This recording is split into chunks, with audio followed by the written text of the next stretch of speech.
Question, કોઈ sharing, કોઈ query, કોઈ ડાઉટ, કોઈ કમેન્ટ, એક્સેટ્રા એક્સેટ્રા.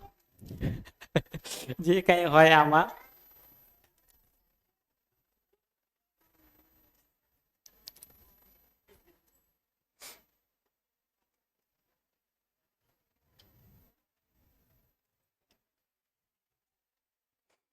નહીતર એક બે બીજી વાતો મારા તરફથી આમાં ઉમેરવી છે, નાની નાની, એ ઉમેરી લઉં.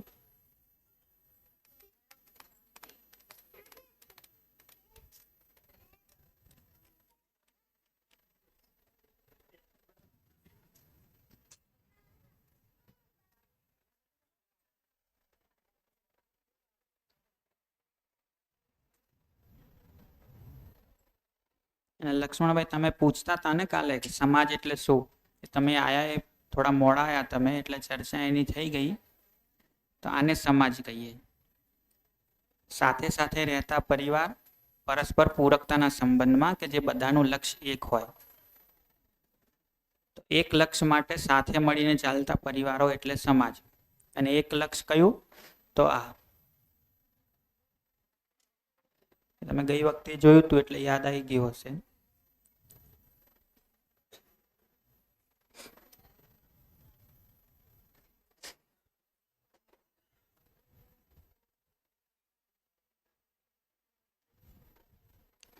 અચ્છા, એમાં બીજી એક વાત મારે જે ઉમેરવી છે કે આપણને ઘણીવાર ABCD શીખવાડવામાં, અક્ષર જ્ઞાનમાં એમ થાય કે આ તો બાળકને આવડવું જ જોઈએ, હે ને?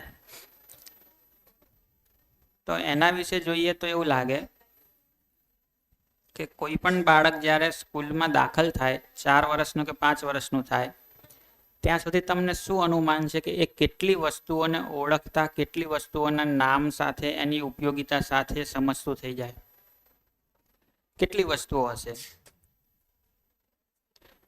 આને પાણી કહેવાય, પાણીનો ઉપયોગ આ. આને ગ્લાસ કહેવાય, ગ્લાસનો ઉપયોગ આ. આને ટીવી કહેવાય, ટીવીનો ઉપયોગ આ. આને ખુરશી કહેવાય, આને માટલું કહેવાય, આને લાઇટ કહેવાય, આને પંખો કહેવાય. તો બાળક જ્યારે 5 વર્ષનું થાય, પહેલા ધોરણમાં આવે, ત્યાં સુધીમાં એ કેટલા શબ્દો કે કેટલી વસ્તુઓને એના ઉપયોગ સાથે સમજતા શીખી ગયું હોય?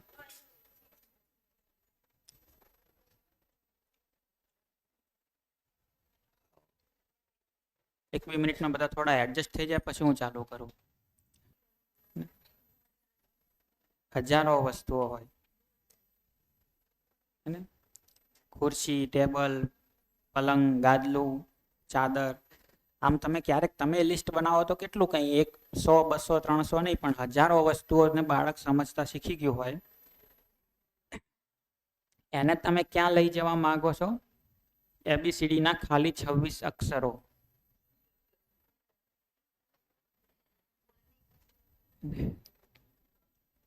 જે ઓલરેડી હજારો વસ્તુઓ શીખીને આવ્યું છે, એને તમે ક્યાં સેટ કરવા માંગો છો?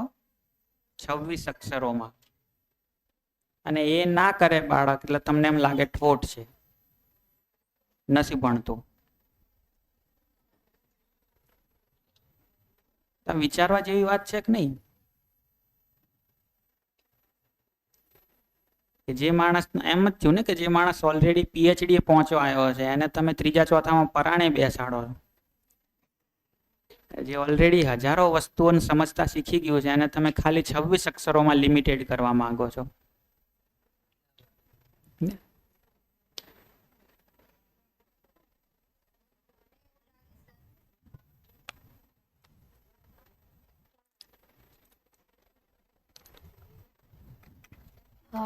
મને લાગે છે કે માન્ય આ વાત અત્યારે જે સવારે થયું એ તમને કીધી પણ ખરી, કરવાની પણ હતી. એટલે મને એવું લાગે છે કે એન પપ્પાએ એવું કીધું કે ABCD શીખે. એના પરથી મને એવું લાગે છે કે જે યથાર્થ ઘરમાં જે વસ્તુ હાલ તમે જે કહી રહ્યા છો એ શીખે જ છે. એના કરતાં વિશેષ એમને ABCD લાગે છે કે ABCD નો આવો બહુ છે કે નહીં આવડે. KGમાં બેસશે ત્યારે બધા છોકરાને આવડતા હશે ને યથાર્થને નહીં આવડતી હોય. તમે જ્યારે સફરજન શબ્દ બોલો છો ત્યારે બાળકને સફરજનનું ચિત્ર દેખાય. હા, એ સફરજન એને વાસ્તવમાં દેખાય છે. એ સફરજનને એ ખાય છે, એનો એને ઉપયોગ એ ખબર છે. તમે જ્યારે દડો બોલો છો, બોલ બોલો છો, ત્યારે એને બોલ દેખાય છે, એનાથી એ રમે છે ને.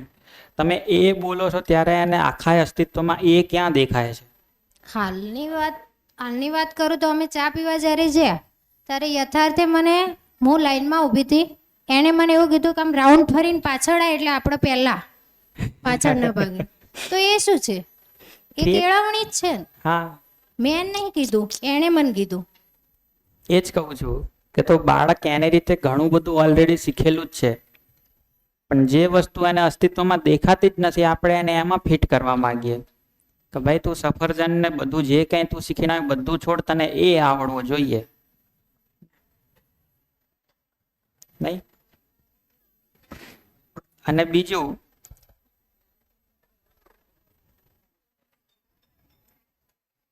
એ કે ઘણીવાર જોશો તો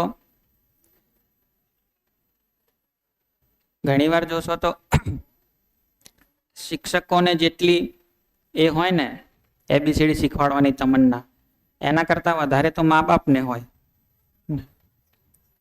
હવે બહુ સામાન્ય પ્રશ્ન હું એ પૂછું તમને કે બાળકને શાળામાં તો શિક્ષક મળે જ છે, ઘરે એને મા બાપ જોઈએ છે કે શિક્ષક જોઈએ છે? હવે મમ્મીએ શિક્ષક બનીને બેઠી છે, પપ્પાએ શિક્ષક બનીને બેઠા, સ્કૂલમાં બધા શિક્ષક છે, દાદાએ શિક્ષક બનીને બેઠા, દાદીએ શિક્ષક બનીને બેઠા, ભાઈએ શિક્ષક બનીને બેઠો, બેને શિક્ષક બનીને બેઠી, બિચારું જાય ક્યાં હે ને? એને ખાલી શિક્ષક જ જોઈએ છે ને પપ્પાએ જોઈએ છે, મમ્મીએ જોઈએ છે, દાદાએ જોઈએ છે, દાદીએ જોઈએ છે, ભાઈએ જોઈએ છે, બેને જોઈએ છે. બધા તૂટી જ પડ્યા, સોટી લઈને ઉભા જ છે બધા શિક્ષક બનીને.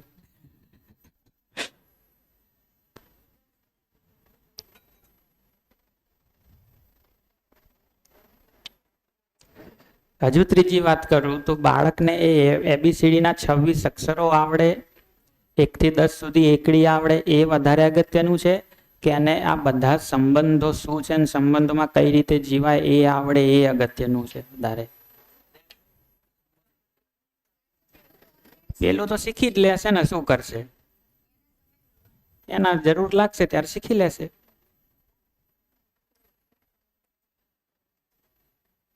ક્યારેક મને એવું લાગે કે આપણી એજ્યુકેશન સિસ્ટમ જુઓ ને તો પ્રાઇમરીમાં સૌથી લોએસ્ટ ક્વોલિફિકેશન વાળા શિક્ષકો,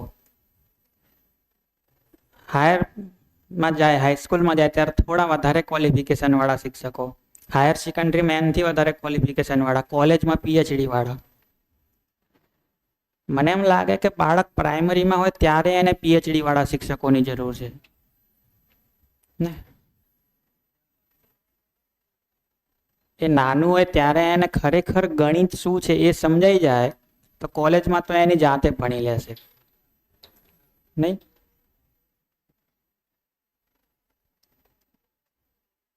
ખરેખર આ વિજ્ઞાન શું છે એને જો પ્રાઇમરીમાં પીએચડી વાળો કોઈ વૈજ્ઞાનિક આઈને ભણાઈ જાય ને તો કોલેજમાં પહોંચતા પહોંચતા તો એને પ્રોફેસરની જરૂર જ નહીં પડે, ખાલી પૂછવું જ પડશે, સાહેબ શું ભણવાનું છે કહી દો મને.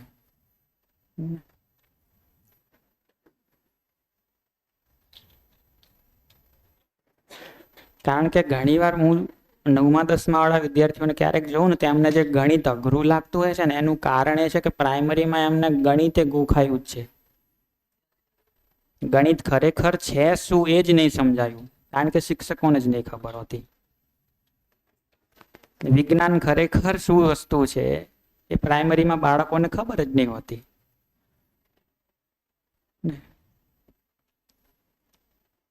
તો જો પીએચડી લેવલના સાયન્ટિસ્ટ લેવલના લોકો પ્રાઇમરી સ્કૂલમાં ભણાવતા હોય તો કદાચ હાઈસ્કૂલ પહોંચતા સુધીમાં તો બાળક જાતે ભણતું થઈ ગયું હોય, પછી એને ખાલી થોડાક ગાઈડન્સની જ જરૂર પડે. અત્યારે શું થાય છે, જેમ બાળક એકદમ બધું શીખી લેવાના સમજી લેવાના મૂડમાં છે ત્યારે સૌથી લોએસ્ટ ક્વોલિફિકેશન વાળા શિક્ષકો એની જોડે માથાકૂટ કરતા હોય અને એને જ્યારે ભણવામાંથી 6 વર્ષ ઉઠી ગયો હોય અને કોલેજમાં પહોંચીને બસ એને રખડવામાં જ મન લાગતું હોય ત્યારે પીએચડી વાળા એની જોડે માથાકૂટ કરતા હોય નહીં.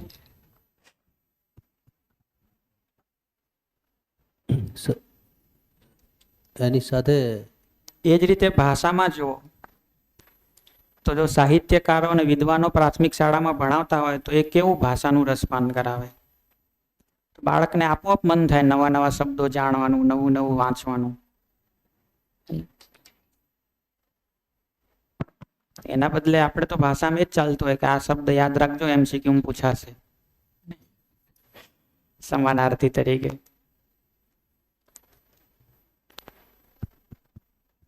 એટલે વાસ્તવમાં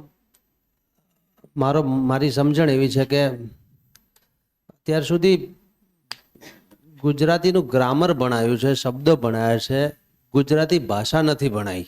બધી ભાષામાં એવું જ છે. દરેક. બીજું એક વસ્તુ એ છે કે ભાષાનો વર્ગ હોય એમાં કોલાહલ અવાજ હોવો જોઈએ, બખાડો હોવો જોઈએ, હોબાળો હોવો જોઈએ. બરાબર. ભાષાનો વર્ગ સાયલન્ટ ના હોય. આ મારી સમજણ છે. આ વિશે આપ શું કહેશો સાહેબ? કારણ કે ભાષા સમાજની વસ્તુ છે. તો ક્લાસરૂમમાં સમાજનું વાતાવરણ હોય તો ભાષા સારી રીતે ભણાય. તો ક્લાસરૂમમાં તમે સન્નાટો કરીને બેઠા હો તો શું સમાજ એમાં? ઠીક છે, એક વધારે છેલ્લી વાત કહી દઉં આમાં, પછી આપણે આગળ વધીએ. તો મોટા ભાગે જોઈએ તો બાળકોને આપણે બે વસ્તુ શીખવતા હોઈએ. એક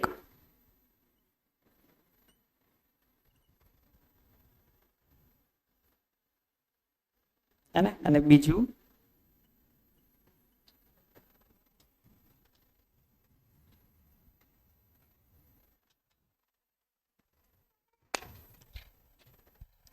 તો એક તો જે ઘટનાઓ થાય છે એ કઈ રીતે થાય છે, એક તો એ શીખવાડીએ. જે ઘટનાઓ થાય છે એ કઈ રીતે થાય છે, પ્રકૃતિમાં, અસ્તિત્વમાં જે કંઈ બધું થાય છે એની પાછળ શું નિયમો છે. બીજું એ કે આપણે કંઈક કરવું છે તો કઈ રીતે કરવાનું, પુલ બનાવવો છે તો કઈ રીતે બનાવવાનો, નિબંધ લખવો છે તો કઈ રીતે લખવાનો, દાખલો ગણવો છે તો કઈ રીતે ગણવાનો. આ બધું શું છે, કઈ રીતે થાય છે, કઈ રીતે કરવાનું, કઈ રીતે. તો શું કઈ રીતે તો થાય છે, કઈ રીતે અને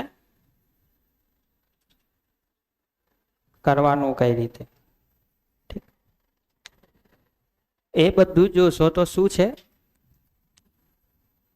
તો સ્કિલ એજ્યુકેશન છે. કે કઈ રીતે કરવાનું, કઈ રીતે થાય છે આ બધું. રાઈટ.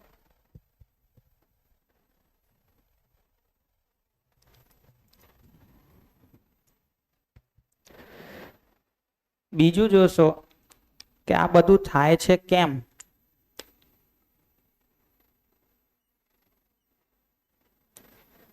અને હવે મારે મોટા થઈને જે કંઈ કરવાનું એ બધું કરવાનું કેમ. આ જો શીખવતા હોઈએ તો આ છે વેલ્યુ એજ્યુકેશન, મૂલ્ય શિક્ષણ.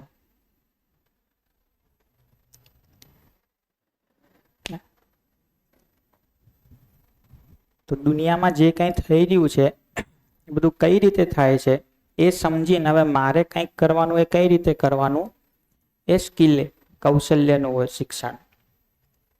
અને આ બધું કેમ થાય છે, આ બધું કેમ અસ્તિત્વમાં વ્યવસ્થિત છે, અને મારે જે કંઈ કરવાનું એ કેમ કરવાનું એ ખબર પડે તો એ શું છે, વેલ્યુ એજ્યુકેશન, મૂલ્ય શિક્ષણ. સ્કિલ માટે અલગથી તો પ્રેક્ટિસ કરવી જ પડશે. ખાલી મૂલ્ય આવી જશે તો સ્કિલ આવી જ જશે એવું નથી. આના માટે અલગથી તો કામ તમારે કરવું જ પડશે. પણ બેઝિક વસ્તુ વધારે આ છે.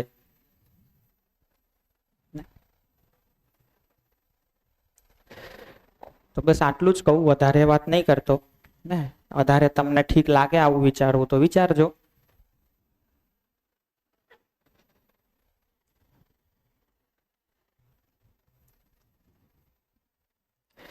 હવે આપણે જોઈએ પ્રકૃતિમાં વ્યવસ્થા. જોઈએ કે આના પર હજી કઈ પ્રશ્ન છે શિક્ષણને લઈને અથવા સમાજને લઈને.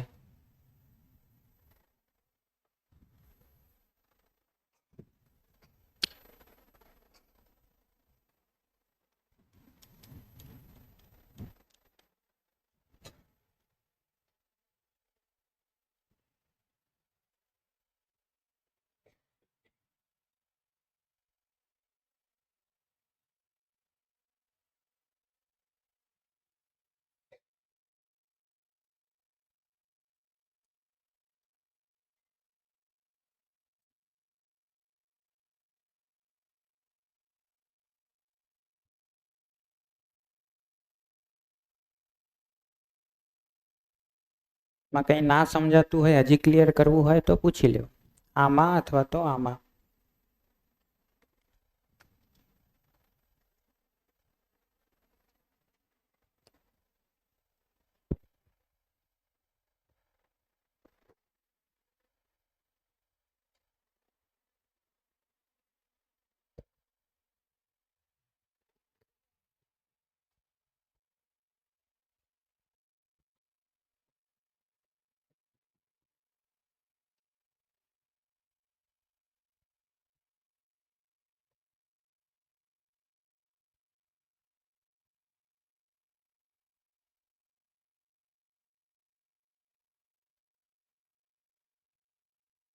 આગળ વધીએ તો 3 સ્તર ઉપર વ્યવસ્થાની વાત આપણે જોઈ. હવે છેલ્લું ચોથું જે સ્તર છે પ્રકૃતિમાં વ્યવસ્થા, એને જોઈએ. એ જોયા પછી એનો જે બીજો એક ભાગ છે અસ્તિત્વમાં વ્યવસ્થા, એ જોઈશું. તો પહેલા જોઈએ પ્રકૃતિમાં વ્યવસ્થા. તો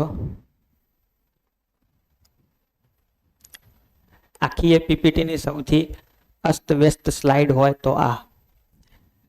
બાકી બધું એકદમ વ્યવસ્થિત લાગતું હતું. આમ એમ થાય કે આ શું ઊંઘમાં લખી નાખ્યું કોકે કંઈક.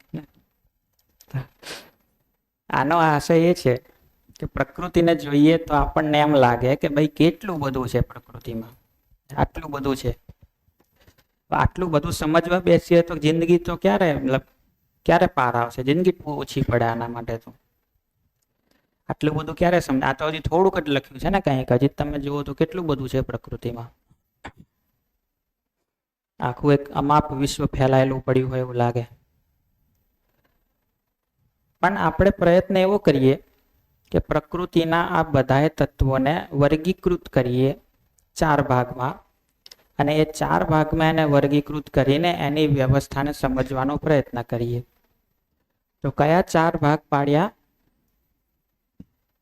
પદાર્થ અવસ્થા, પ્રાણ અવસ્થા, જીવ અવસ્થા, જ્ઞાન અવસ્થા. આ સુધારેલું છે પણ આ જૂની પીપીટી છે, નવી જ કાઢું એવું કરું. બધું ભૂલો વાળું છે થોડું.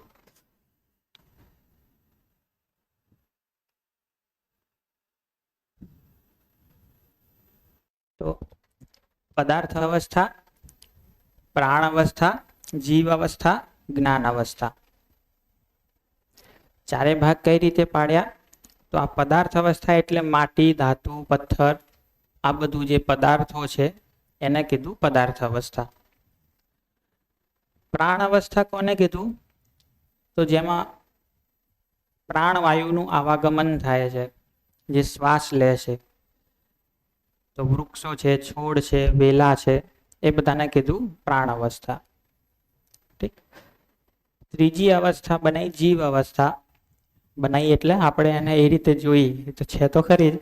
તો એમાં પશુઓ, પક્ષીઓ, આ બધું જે છે જીવ અવસ્થા.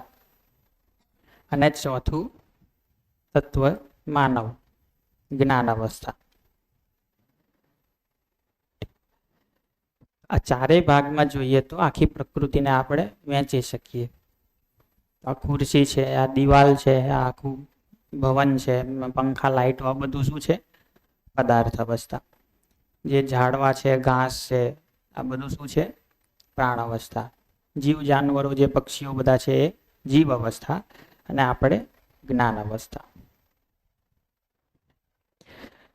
તો હવે આ 4 જે છે એ બધું એકદમ રેન્ડમલી પોતપોતાની રીતે ચાલે છે કે 4ની વચ્ચે કોઈ તાલમેલ છે?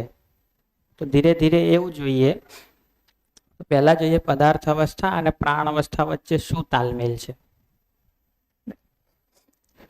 તો જે પ્રાણ અવસ્થા છે એ જોશો કે જે વૃક્ષો છે, વનસ્પતિ સંસાર આખો જે છે એ પદાર્થ અવસ્થામાંથી પોષણ મેળવે છે. તો વનસ્પતિઓને, ઘાસને, એ બધાને શું જોઈએ? પાણી જોઈએ, ખાતર જોઈએ, જમીનના તત્વો જોઈએ, હવામાંથી કંઈક જોઈએ. એ બધું જ શું છે? પદાર્થ અવસ્થા. તો પદાર્થ અવસ્થાના તત્વોમાંથી પ્રાણ અવસ્થા પોષણ મેળવે છે.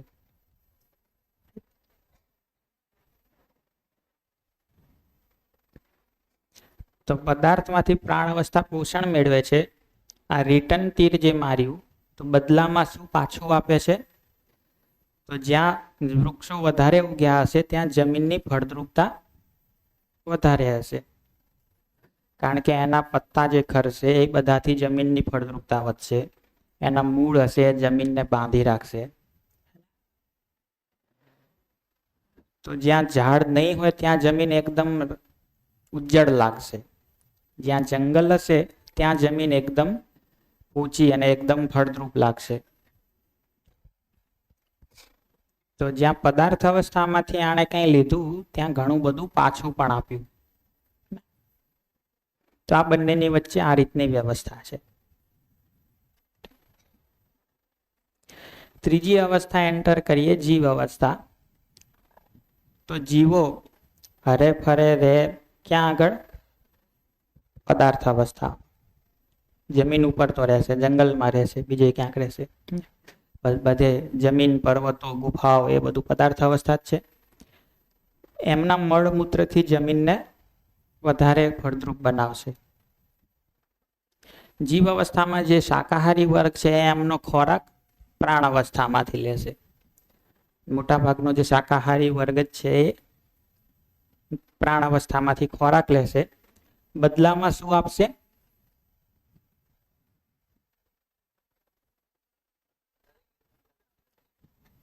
બદલામાં શું આપશે? જીવ અવસ્થા પ્રાણ અવસ્થાને શું આપશે? ખાતર આપશે. તો આને પુષ્ટ કરશે. આને શું ફાયદો થશે? આમ ઇનડાયરેક્ટલી તો થયો, પણ આ તો ડાયરેક્ટ ફાયદો શું થશે? હે? CO2 આપશે. અને એ સિવાય જોશો તો આના બીજોનું વહન કરી આપશે.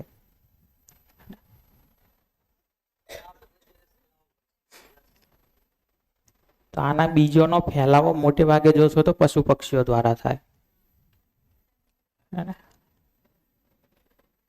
તો આ ત્રણેયની વચ્ચે સરસ વ્યવસ્થા.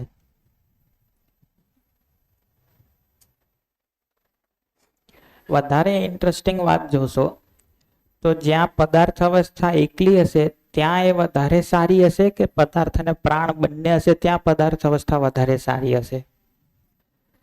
તો એના ઉપરથી શું લોજિક નીકળે કે પ્રાણ અવસ્થાએ આની પાસેથી જેટલું લીધું એના કરતા વધારે પાછું આપ્યું,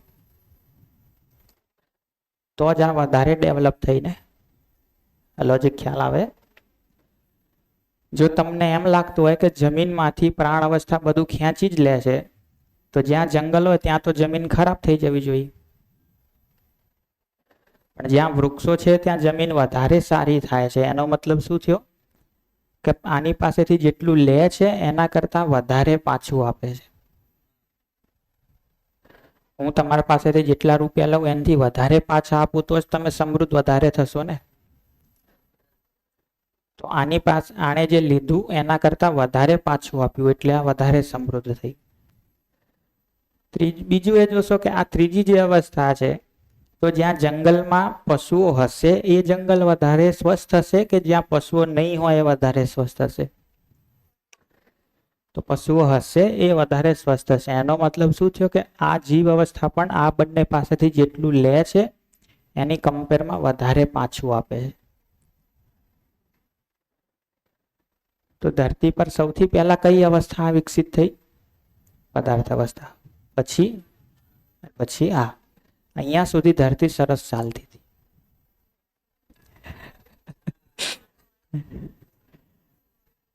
પછી આમાં એન્ટ્રી થઈ વિલનની. પદાર્થ અવસ્થા પાસેથી બધું લીધા કર્યું, એટલું બધું લીધું કે અંદર ખોદીને બધું કાઢી લીધું. અને જે કાઢીએ જ છીએ. પાછું શું આપ્યું? આપણે જમીનમાંથી લીધું કેટલું બધું, પાછું શું આપ્યું? પાછું તો કઈ નહીં આપ્યું, ઉપરથી દવાઓ નાખીને ખેતરમાં હજી વધારે ખરાબ કર્યું. ઝાડ પાસેથી, વૃક્ષો પાસેથી, વનસ્પતિ પાસેથી ઘણું બધું લીધું. આજે જુઓ તો પહેલાની તુલનામાં જંગલો, વૃક્ષો ઘટી રહ્યા છે કે વધી રહ્યા છે? તો મતલબ પાછું આપવાનું વિચાર્યું કે લેવાનું જ વિચાર્યું? અહીંયાથી જીવ અવસ્થા પાસેથી લીધા જ કર્યું. એમની ચામડી ઉતારીને એમાંથી સ્વેટરો બનાવી લીધા, એમને મારી કાપીને એમાંથી દવાઓ બનાવી લીધી ને બ્યુટી પ્રોડક્ટ છે બનાવી લીધા. પાછું શું આપ્યું? ગાયને દોઈને થાક લાગ્યો તો એનું મશીન બનાવી લીધું. પાછું શું આપ્યું? તો આના કારણે તમે જોશો તો આખી પ્રકૃતિનું સંતુલન ખોરવાઈ ગયું.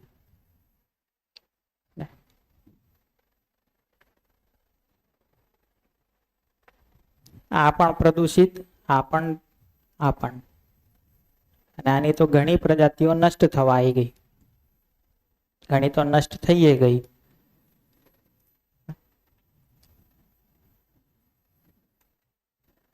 આજે તમે વિચારો તો ઝાડ એટલા બધા કપાઈ રહ્યા છે કે તમને કલ્પના ના આવે.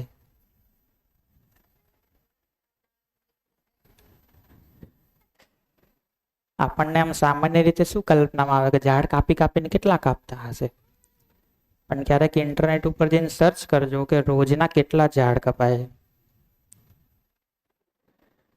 તમને કલ્પના ના આવે એટલા.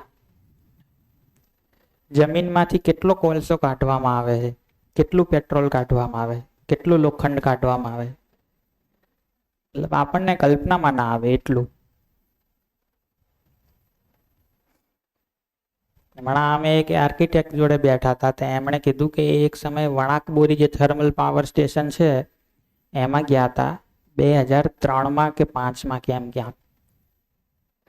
તો ત્યાં કોલસામાંથી વીજળી બનાવવા માટે જે કોલસો ત્યાં આવતો હોય, તો જેની માલગાડી આવતી હોય જેમાં 70 વેગનો હોય, આપણે સાદી ભાષામાં કહીએ તો 70 ડબ્બા હોય ને, એવી રોજની 2 ગાડીઓ ત્યાં ઉતરાય, રોજની 2. કેટલો કોલસો થયો, અને ખાલી એક જ થર્મલ પાવર સ્ટેશનમાં. આખી દુનિયાનો વિચારો, ગુજરાતનું એક થર્મલ પાવર સ્ટેશન, એમાં રોજના 140 ડબ્બા કોલસો ટ્રેનના મોટા મોટા. એના જરાક વિચારો તો આમ પાથર્યો હોય તો કેટલો થાય, જમીનમાંથી કેટલી સ્પીડમાં કોલસો કાઢીએ છીએ આપણે.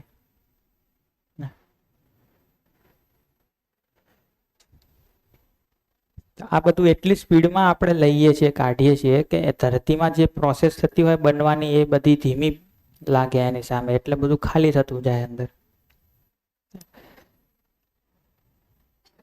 પણ માણસની સહજ સ્વીકૃતિ શું છે, ચાહના શું છે? આ રીતે જીવવાની કે આ રીતે જીવવાની? ચાહના તો આ રીતે જીવવાની.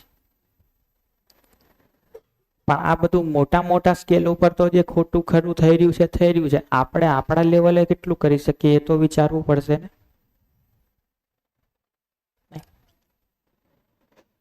આપણે આપણા લેવલે કેટલું કરી શકીએ એ તો કમસે કમ વિચારવું જ પડશે. બાકી જોશો તો દિલ્હીમાં તો 52 ડિગ્રી તાપમાન પહોંચ્યું. 52 ડિગ્રી, કેટલું બધું થયું.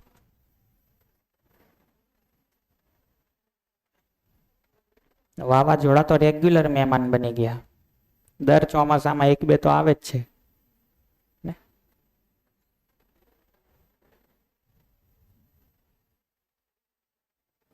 શિયાળામાં વરસાદ પડે,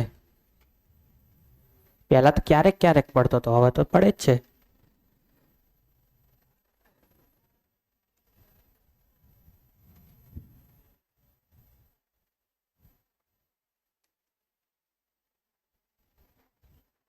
શું થઈ શકે આપણાથી, આપણા લેવલે?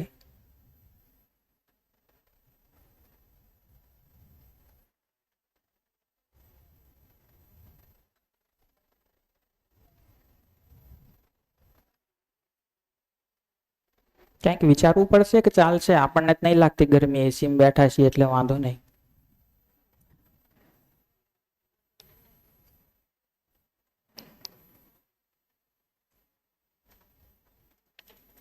તમને ખબર હોય તો ક્લાઇમેટ ક્લોક નામની એક ઘડિયાળ છે કે જે ઊંધી દિશામાં ચાલે છે. વિજ્ઞાનીઓનું એવું અનુમાન છે કે ધરતીનું એવરેજ તાપમાન જો 1.5 ડિગ્રીથી વધારે થઈ ગયું તો પછી ધરતી રિકવર નહીં કરી શકે,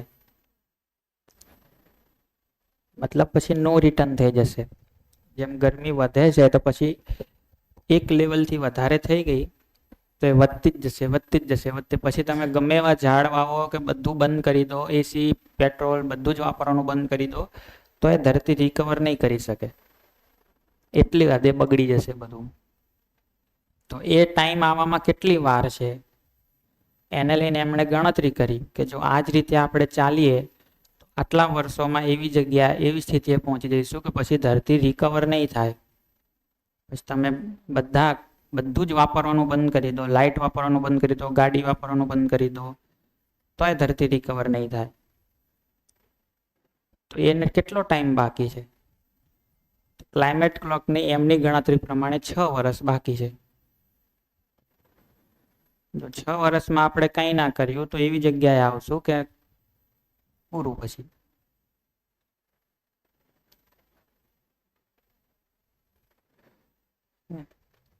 અને આવું તો એ ક્યારની ઘડિયાળ બનાવીને બેઠા છે અને લોકોને કહે છે કે ભાઈ જાગો તો જાગો. હવે 6 વર્ષ રહ્યા છે કઈ. આપણે યોજનાઓ તો બધી કેટલી લાંબી લાંબી બનાવીને બેઠા, 10 વર્ષમાં ઘર ને 15 વર્ષમાં આમ ને પછી છોકરાને પરણાવી દઈશું ને પછી આમ તેમ. ધરતી જ નહીં રહ્યા તો શું કરશો?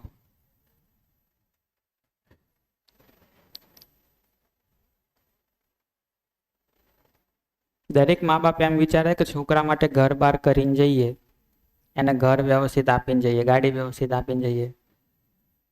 બાકી ધરતી જ નષ્ટ કરી નાખશું તો શું કરશું? આવનારી પેઢીની જ આખી ધરતી નષ્ટ થઈ જશે. તમે ઘર બનાવીને આપેલું શું કામ આવશે? તો એવું વિચારવું પડશે કે નહીં, આવનારી પેઢીને ધરતી વ્યવસ્થિત કરીને આપીએ.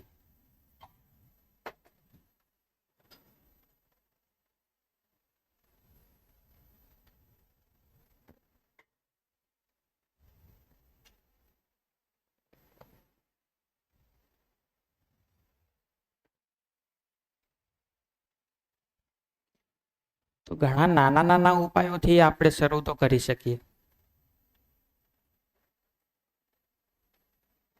શું કરવું શું ના કરવું એનું લિસ્ટ તો હું નહીં આપતો, પણ તમે જાતે વિચારો તો કેટલી ક્રિએટિવિટી નીકળે. અથવા તો લોકો ઓલરેડી ઘણું બધું કહી રહ્યા છે કે આ ના વાપરો, આ વાપરો, આના બદલે આમ કરો, આ બને એટલું ઓછું વાપરો ને.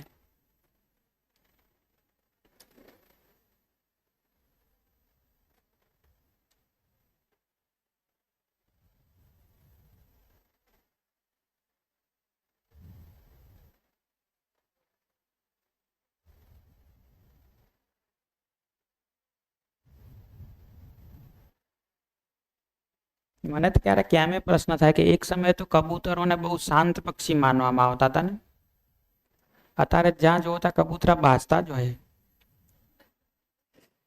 એટલે કદાચ આજે બધું બદલાઈ રહ્યું છે એની અસર હોય કે ખબર નહીં શું.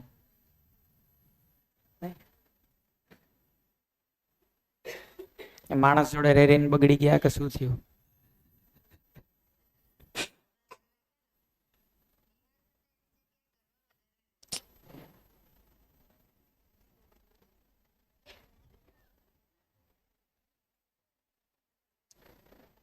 તો જેમ કે લોખંડ વાપરવું વધારે સારું કે લાકડું વાપરવું વધારે સારું? શું વાપરવું વધારે સારું?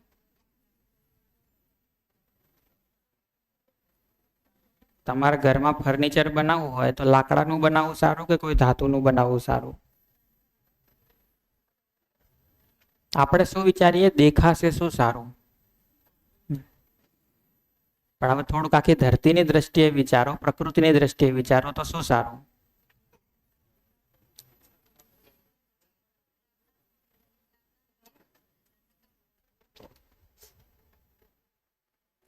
બોલો, શું વાપરવું વધારે સારું?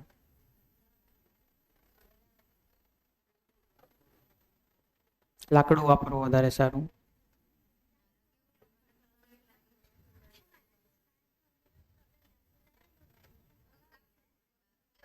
શું કહે છે?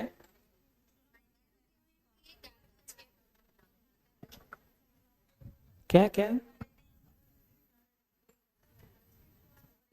લાકડાનો યુઝ કરીએ તો વૃક્ષો વધારે કપાય ને. અને લોખંડનો યુઝ કરીએ તો વૃક્ષો કપાય જ નહીં ને. પણ લોખંડ તમે કાઢી લીધું જેટલું, એના બદલામાં પાછું કેટલું આપી શકશો? તો લાકડું જેટલું વાપરે એટલા ઝાડ ના વાવી શકાય? પણ વાવતા નહીં એટલે તો વાત છે ને. તો લોખંડે નહીં બનાવતા ને. વાવતા નહીં એ વાત તો સાચી, પણ લોખંડ તો અમે નહીં બનાવી શકવાના. શું કરશો તમે? લાકડામાં ઓપ્શન તો છે ને. તો તમે તમારા ઘરના ફર્નિચર માટે એવી ગણતરી મારો કે મોટા મોટા 10 ઝાડ કાપવા પડ્યા, એટલું લાકડું વપરાણું, તો આખો પરિવાર કમસે કમ 10 ઝાડ તો ઉછેરી શકે કે ના ઉછેરી શકે? સર એ બી છે કે હવે બધાને એવું લાગવા માંડ્યું છે કે લાકડાનું બનાવીશું ને તો ઉધઈ જલ્દી લાગી જશે, તો વધારે સમય પહેલાં બગડી જશે. લોખંડને કંઈ થાય નહીં એમ.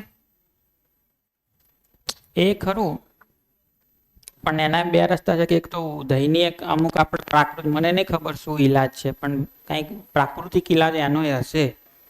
અને બીજું કે બગડી જાય તો શું વાંધો ભાઈ, ધરતી તો નહીં બગડે ને આખી. પણ આપણે આપણું જ વિચારીએ છીએ ખાલી.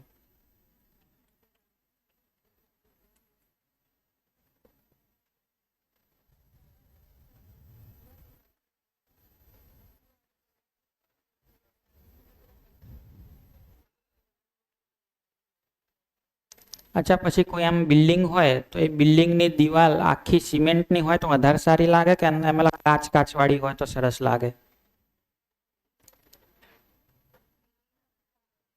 દેખાવમાં તો પેલું કાચ વાળું સરસ લાગે ને, આખું આમ મોટું કાચ વાળું હોય તો કેવું સરસ લાગે. પણ તમે એમ વિચારો કે જે સૂરજનો પ્રકાશ પડે છે, જો સિમેન્ટની દિવાલ હોય તો સિમેન્ટની દિવાલ ઉપર જ તડકો પડશે. કાચ વાળું હોય તો કાચે ગરમ થશે ને કાચ રિફ્લેક્ટ થઈને જ્યાં પડશે ત્યાં ગરમ કરશે. તો ટેમ્પરેચર ડબલ ઝડપથી વધશે. નહીં સમજાય છે? આપણી આ દિવાલ જે છે સિમેન્ટની છે, હવે આની ઉપર સૂર્યપ્રકાશ પડે તો આ દિવાલ જ ગરમ થાય. પણ આખી દિવાલ માની લો તમે કાચની કરી નાખી, પેલો ચમકતા કાચ આવે એની, તો એ કાચ તો ગરમ થશે જ, પણ અહીંથી રિફ્લેક્ટ થઈને જે સામે તડકો પડશે બીજો એ ગરમ કરશે. બીજું ડબલ ગરમી થાય ને.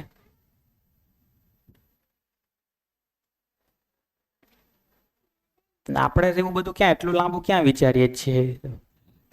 દેખાવું જોઈએ ફર્સ્ટ ક્લાસ. આખું કાચનું હોય તો કેટલું સરસ લાગે.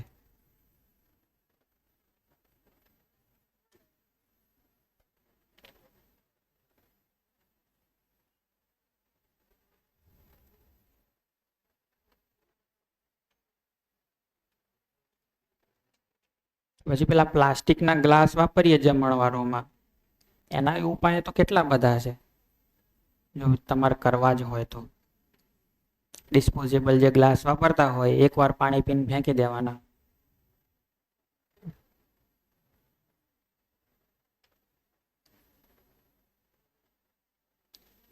અમે લોકોએ તો બહુ નહીં જોયું, પણ એવું મોટા લોકો કહે છે કે પહેલા તો ઘરેથી જ થાળી વાટકા લઈને જતા જમવા. થાળી વાટકા ગ્લાસ ને બધું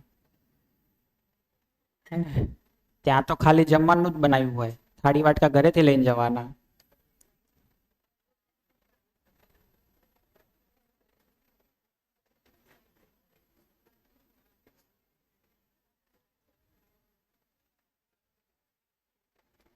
અચ્છા, અથવા તો એવું વિચારો કે આપણે આટલા લોકો 5 દિવસ શિબિરમાં ભેગા થયા હોય અને પાણી પીવા માટે માની લો પેલા ડિસ્પોઝેબલ ગ્લાસ વાપરતા હોય તો 5 દિવસમાં કેટલા ગ્લાસ વપરાઈ જાય? હે ને? એના બદલે જો એવું કર્યું હોય કે બધા લોકો અહીંયા આવે એની સાથે બધાને એક એક ગ્લાસ આપી દીધો હોય, તમારો ગ્લાસ રાખો 5 દિવસ તમારી જોડે, એમાંથી જ પાણી પી લેજો, એમાં જ છાશ પી લેજો, એમાં ચા પી લેજો, તો કેટલા બધા કપ ને બધું બચી જાય. અને એક ગ્લાસ સાચવવામાં શું મોટી મહેનત કરવાની જરૂર?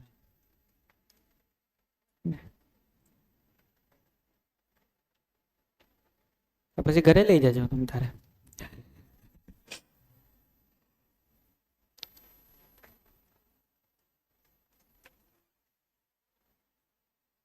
તો આપણે પહેલા લોકો લોખંડ તો વાપરતા હતા, પણ એ કયું લોખંડ વાપરતા હતા? જે ધરતીની ઉપર આવી ગયું હોય, બહાર આવી ગયું હોય એ લોખંડ બારે આવે, ધરતીમાંથી અંદર પાકતું પાકતું પાકતું બહાર આવે ને છેક જમીન ઉપર આ નાના નાના કણ પથરાયેલા હોય, એ જ લોખંડ ગાળી ગાળીને વાપરતા હતા આપણે.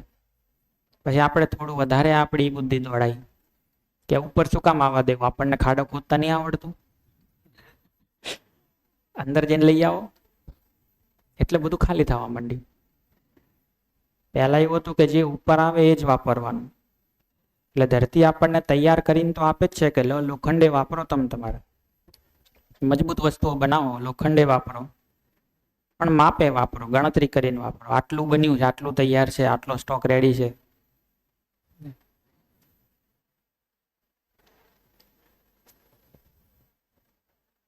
એ લોખંડને કાટ નતો લાગતો. જે ધરતીએ તૈયાર કરીને આપ્યું હોય એ લોખંડને કાટ નતો લાગતો.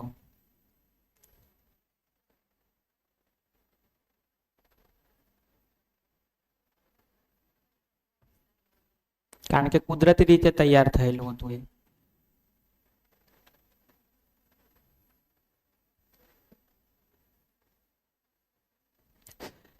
તો ઘણા બધા મુદ્દાઓ વિચારી શકાય કે આપણા લેવલથી તો કંઈક કંઈક ચાલુ કરીએ અને કરવું જ પડશે ને. કંઈ આ બધી સરકારો ધરતી બચાવી લેશે એવું થોડું થશે. શું લાગે બીજો ઉપાય શું છે? આપણે નહીં કરીએ તો શું થશે? સરકારો બચાવી લેશે ધરતી? ખાલી વિજ્ઞાનીઓ ભેગા થઈને ધરતી બચાવી લેશે? ખાલી જીવનીત્યાના પ્રબોધકો ભેગા થઈને ધરતી બચાવી લેશે? બધાએ કાંઈક કાંઈક કરવું પડશે ને.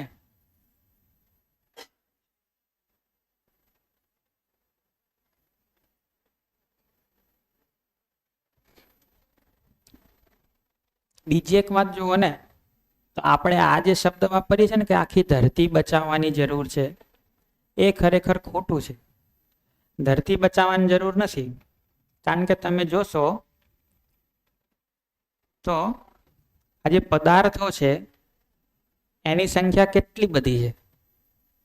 કેટલા બધા પદાર્થો છે આખી ધરતી ઉપર. એનાથી થોડીક ઓછી સંખ્યામાં વૃક્ષો, એનાથી ઓછી સંખ્યામાં જીવો અને સૌથી ઓછા આપણે. સંખ્યામાં આવું છે કે સૌથી વધારે પદાર્થો છે, એનાથી ઓછા વૃક્ષો છે, એનાથી ઓછા જીવો છે, સૌથી ઓછા આપણે છીએ. બીજું જુઓ કે આ પદાર્થોનું જે સસ્ટેનેબિલિટી છે એ કેટલી વધારે છે. પાણીને તો 100 ડિગ્રી તાપમાન સુધી એમને એમ પડ્યું રહી શકે. 100 ડિગ્રી ઉપર જાય તો વરાળ થાય ને. આ ખુરશીને ગમે એટલી ગરમી વધે ત્યાંના શું ફરક પડવાનો? એ તો એમને એમ જ પડી રહે, થોડી ઓગળી જવાની. તો એ રીતે પદાર્થો જોશો તો પદાર્થોની સસ્ટેનેબિલિટી ઘણી છે. બરફ થઈ જાય તોય નહીં વાંધો આવે ને બહુ ભડકો થઈ જાય તોય વાંધો નહીં આવે, એવાય પદાર્થો છે. વૃક્ષો વનસ્પતિઓની સસ્ટેનેબિલિટી આના કરતાં થોડી ઓછી છે, પણ ઘણી વધારે છે. આટલી બધી ગરમીમાં આખો દિવસ સવારથી સાંજ બહાર ઝાડવા ઉભા રહે, કેટલા બળ્યા. જીવોની સસ્ટેનેબિલિટી આનાથી ઓછી છે, પણ તોય વધારે છે. સૌથી નાજુક કોણ છે? આપણે. તો જો તાપમાન બહુ વધી ગયું અથવા તો ધરતી ઉપર બધે પાણી ફરી વળ્યું, માન લો બધે પાણી ફરી વળ્યું, સૌથી વધારે કોણ મરશે?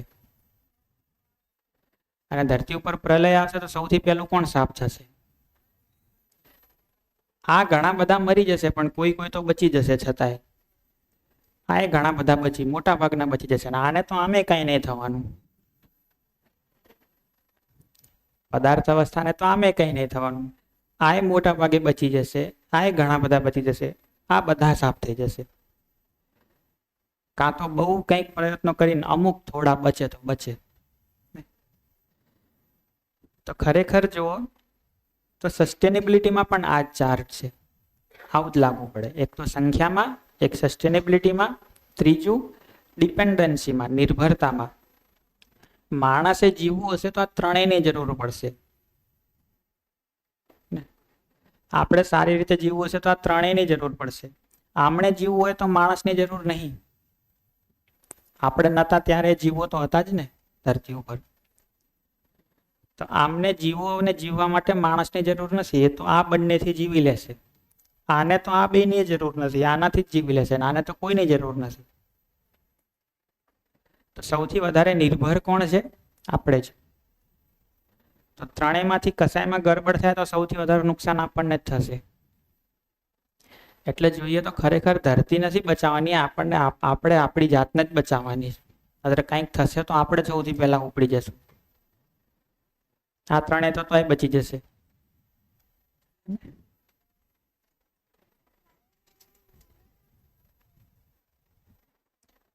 તો આખી પ્રકૃતિ બચાવવાની છે, એટલું મોટું કંઈ કામ નહીં કરવાનું. આપણી તાકાતે નહીં આખી પ્રકૃતિને બચાવીએ. શું કરી લઈશું આખી પ્રકૃતિ માટે? આપણે ખાલી આપણને બચાવવાના. અને એના માટે આ ત્રણેય જે સરસ વ્યવસ્થા બનાવી હતી એ બનાવેલી રાખવા દેવાની, આટલું જ કરવાનું છે. આ ત્રણેયની જે પોતાની વ્યવસ્થા છે એ વ્યવસ્થા જળવાઈ રહે એ રીતે આપણે ખાલી જીવવાનું છે. બાકી બધું આ એમની મેળે કરી જ લેશે, કરે જ છે. કોરોનામાં મહિનો 2 મહિનો બધા ઘરમાં પૂરી રહ્યા હતા, આ બધું નહોતું સરસ થઈ ગયું? દૂર દૂરના પર્વતો દેખાવા માંડ્યા હતા અને કેટલાય પક્ષીઓ દેખાવા માંડ્યા હતા, હવા ચોખ્ખી થઈ ગઈ હતી. ખાલી મહિનો 2 મહિના જપીને બેઠા તો એટલું બધું થઈ ગયું હતું. તો આપણે બધા ખાલી આપણી લાઈફસ્ટાઈલ વ્યવસ્થિત કરી લઈએ તો આ ત્રણ તો ધરતીને સરસ કરી જ નાખશે. એમાં કંઈ આપણે કરવાની જરૂર નથી. એટલે આપણે જે આ બધા ડખા કર્યા છે ને એ જ સુધારવાની જરૂર છે.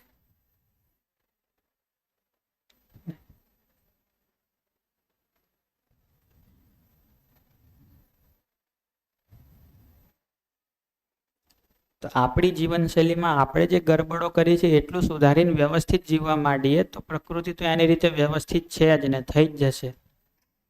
એમાં તમારે ને મારે કંઈ સુધારવાની જરૂર નથી કે આ તરબૂચ ગોળ કેમ ઉગે છે એને ચોરસ કરી નાખો, લાલ કેમ છે એને પીળું કરી નાખો. આવું બધું કરવાની શું જરૂર છે ભાઈ? ખાઓ ને શાંતિથી.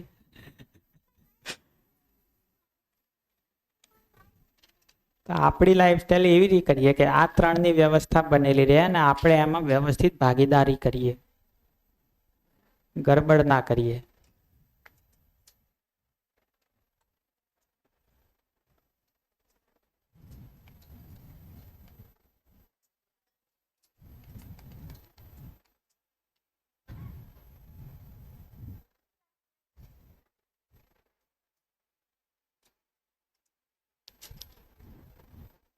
તો આખી વાતનો સાર જોઈએ તો આપણે 2 જ કામ કરવાના છે. એક એ કે એ સમજવું કે પરસ્પર પૂરકતા પ્રકૃતિમાં છે જ, એમાં આપણે કાંઈ ઊભું કરવાનું નથી. આખી ધરતી આપણે સેટ નથી કરવાની, એ સેટ છે જ. બીજું કે એ જે રીતે સેટ છે એમાં મારે મારી ભાગીદારી સમજીને એમાં સારું જીવવાનું છે. પદાર્થ અને પ્રાણની વચ્ચેની વ્યવસ્થા કંઈ આપણે નક્કી કરવાની છે જ. પ્રાણની અને જીવ વચ્ચેની વ્યવસ્થા છે જ, જીવની અને પદાર્થ વચ્ચેની વ્યવસ્થા છે જ. એમાં તમારે ને મારે કાંઈ નક્કી નહીં કરવાનું, આપણે કંઈ મહેનત નહીં કરવાની. એમાં આપણો જે રોલ છે એ ખાલી વ્યવસ્થિત સમજવાનો છે.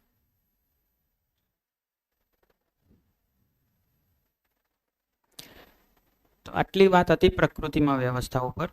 હવે ઝડપથી જોઈ લઈએ અસ્તિત્વમાં વ્યવસ્થા. તો અસ્તિત્વનો મતલબ થાય અસ્તિ પ્લસ ત્વ.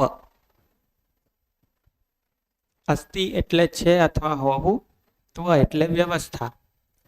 આ જે કંઈ બધું દેખાય છે, જે કંઈ છે એ બધું વ્યવસ્થિત છે, વ્યવસ્થામાં છે, એને કહીએ અસ્તિત્વ. તો લખ્યું છે એટલું જ, અસ્તિત્વ બરાબર અસ્તિ વત્તા ત્વ. અસ્તિ એટલે છે અથવા હોવું અને ત્વ એટલે વ્યવસ્થામાં હોવું.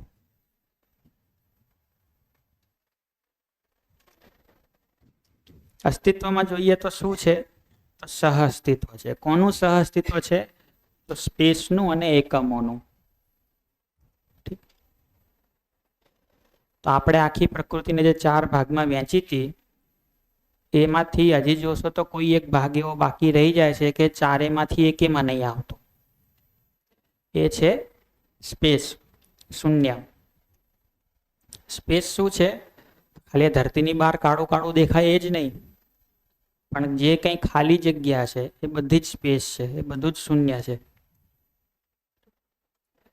તો તમારી ને મારી વચ્ચે કંઈક જગ્યા છે તો એ સ્પેસ છે. મારી ના બોર્ડની વચ્ચે જગ્યા છે તો એ સ્પેસ છે. મારી અંદર ઘણી બધી ખાલી જગ્યા છે તો એ સ્પેસ છે. સ્પેસ જોશો તો બધે જ છે. શૂન્ય જેને કહીએ, શૂન્યાવકાશ કહીએ, બધે જ છે. તો એકમો છે અને સ્પેસ છે. તો જેમ કે આ એક એકમ છે, શેમાં છે? તો આ બધું જે છે શું છે? સ્પેસ છે. આ સ્પેસમાં આ વસ્તુ છે. હવે હું તમને એમ કહું કે તમે કંઈ પણ કરો પણ આને સ્પેસમાંથી બહાર કાઢો, કાઢી શકાય? શું કરશો એવું કે આ સ્પેસની બહાર નીકળી જાય?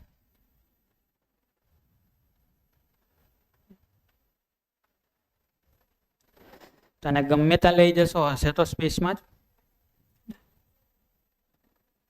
તમે પોતે ગમે ત્યાં જશો હશો તો કોઈ ને કોઈ જગ્યાએ જ ને, કોઈ સ્પેસમાં જ. કોઈ સ્પેસમાં નહીં, સ્પેસમાં જ.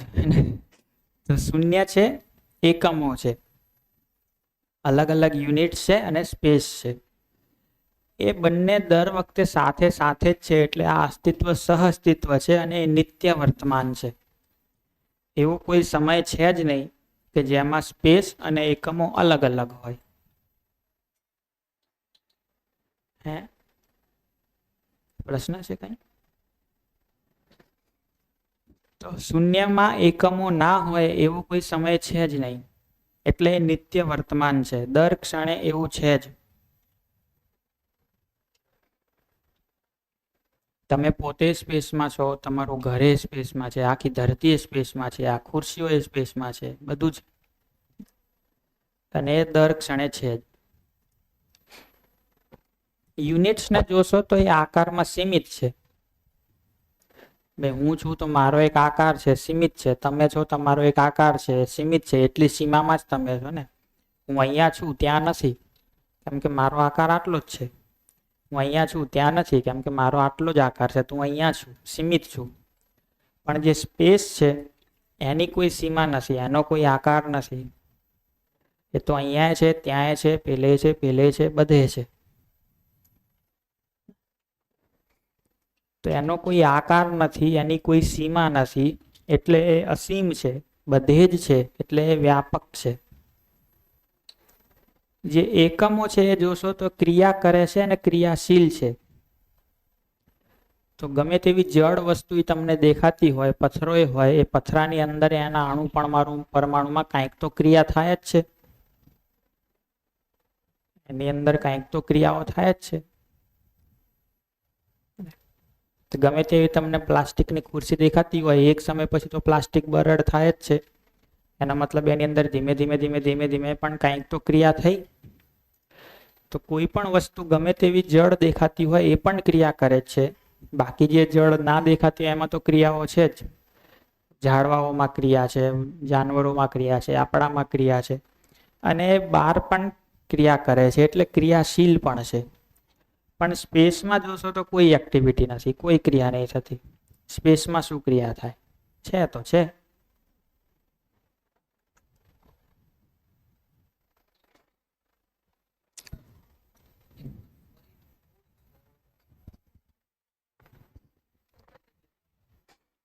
સીમિત આકારમાં છે દરેક એકમો છે.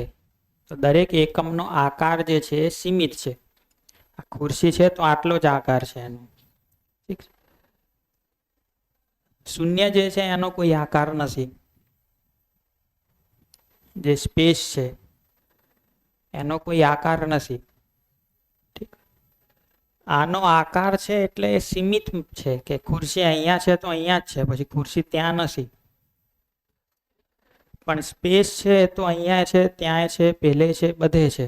તો એની કોઈ સીમા નથી, અસીમ છે. દરેક એકમ જોશો તો ક્રિયા કરે છે, ક્રિયાશીલ છે. પણ સ્પેસમાં, શૂન્યમાં કોઈ ક્રિયા નહીં થતી. એટલે એ ક્રિયા શૂન્ય છે. આ બંનેના સહ અસ્તિત્વથી થાય છે શું?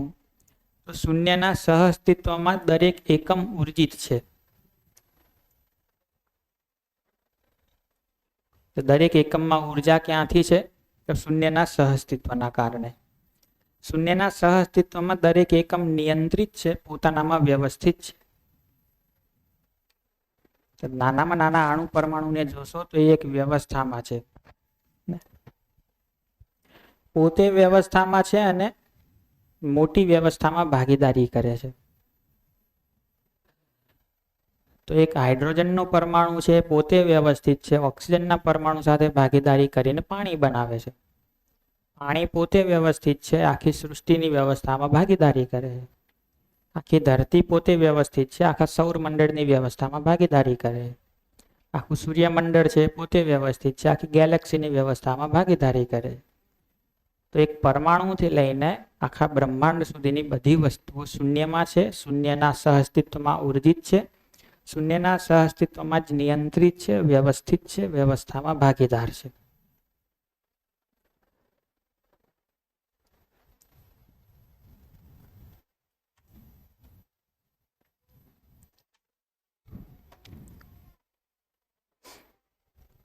એ જ વાતને થોડી વધારે ફેલાઈને જોઈએ તો દરેક એકમોમાં જોઈએ તો બે ભાગ પડે, એક જળ અને એક ચૈતન્ય. જળ એકમો જે છે એ જોશો તો જે આપણે જોયું હતું કે સામયિક છે, ચૈતન્ય છે, નિરંતર છે. તો જળમાં જોશો તો પરમાણુઓમાંથી અણુઓ બને, અણુમાંથી અણુ રચના બને, અણુ રચનામાં કોઈ પિંડ એટલે કોઈ વસ્તુઓ બને, અથવા તો લિક્વિડ બને, રસ બને. એ રસની અંદર પ્રાણકોષા બને, સેલ બને, કોષ બને, એમાંથી વનસ્પતિ બને, એમાંથી વિકાસ થઈને જીવ શરીર બને, એનો વિકાસ થઈને માનવ શરીર બને. તો એક પરમાણુથી લઈને વિકાસ થતા માનવ શરીર સુધીનો વિકાસ થાય. હવે જે આ જીવોનું શરીર છે એની અંદર આ ચૈતન્ય પ્રવેશ કરે એટલે જીવ અવસ્થા બને. એ જીવ શરીરને કોઈ ચૈતન્ય ચલાવે. ગાયનું શરીર બન્યું, ગાયની અંદર ચૈતન્યનો પ્રવેશ થયો ગાયના શરીરની અંદર, તો એક જીવ અવસ્થાનો એકમ બન્યો. એ જ રીતે માણસના શરીરમાં ચૈતન્યનો પ્રવેશ થાય એટલે જ્ઞાન અવસ્થા બને, આપણે બનીએ. તો આ રીતે એક પરમાણુથી લઈને આપણા સુધી બધું જ અસ્તિત્વમાં વ્યવસ્થાના ભાગરૂપે વ્યવસ્થિત છે. વ્યવસ્થા છે જ, એમાં આપણે કાંઈ નથી કર્યું. આપણે ખાલી આટલું કરવાનું છે કે સાચી સમજણ મેળવી લઈએ અને સારું જીવવા માંડીએ. તો જોશો તો આખો જે આ પીળો ભાગ છે એ બધું પહેલેથી વ્યવસ્થામાં છે જ, બધું થઈ જ ગયું છે. એમાં મારે ને તમારે કાંઈ નથી કરવાનું છે ખાલી આટલું જ કે આપણે સમજી જઈએ અને સારું જીવવા માંડીએ. તો આખા અસ્તિત્વનું જે આખી દુનિયાનું, આખા સંસારનું જે ચિત્ર છે એ પૂરું થઈ જાય. આપણા ભાગનું કામ આટલું જ છે. આટલું બધું તો પહેલેથી આપણને કરીને આપ્યું. ઠીક, તો માત્ર આટલું જ કામ બાકી છે ને આપણે કરવાનું. આપણી જવાબદારી આટલી જ છે.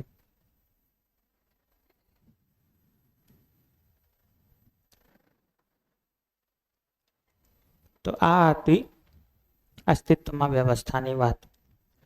આમાં તમારા કોઈ પ્રશ્ન હોય તો પૂછી લો. આપણે બહુ ઝડપથી જોયું, વાત થોડી છે અઘરી, પણ છતાંય કંઈ આમાં ડાઉટ હોય, પૂછવું હોય તો પૂછી લો.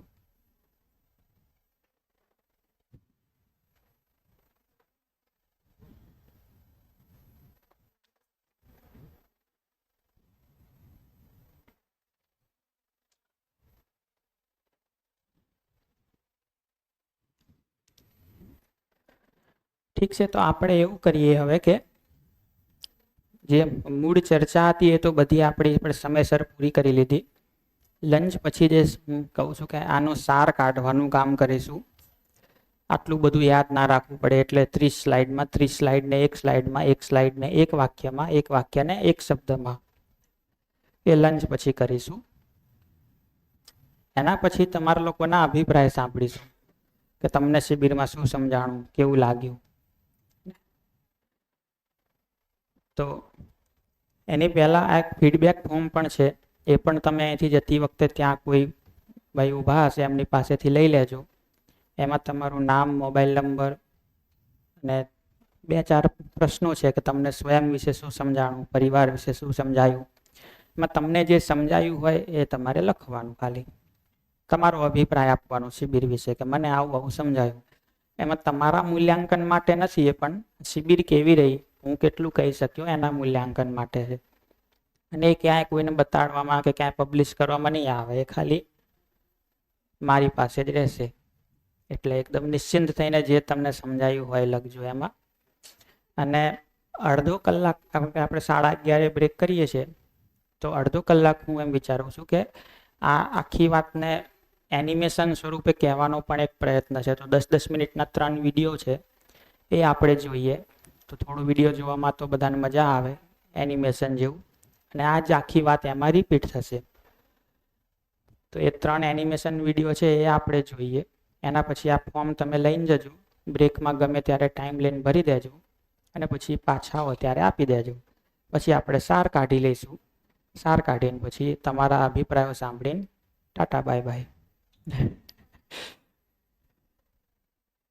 તો એ વિડીયો જોવાનું કામ આપણે કરીએ.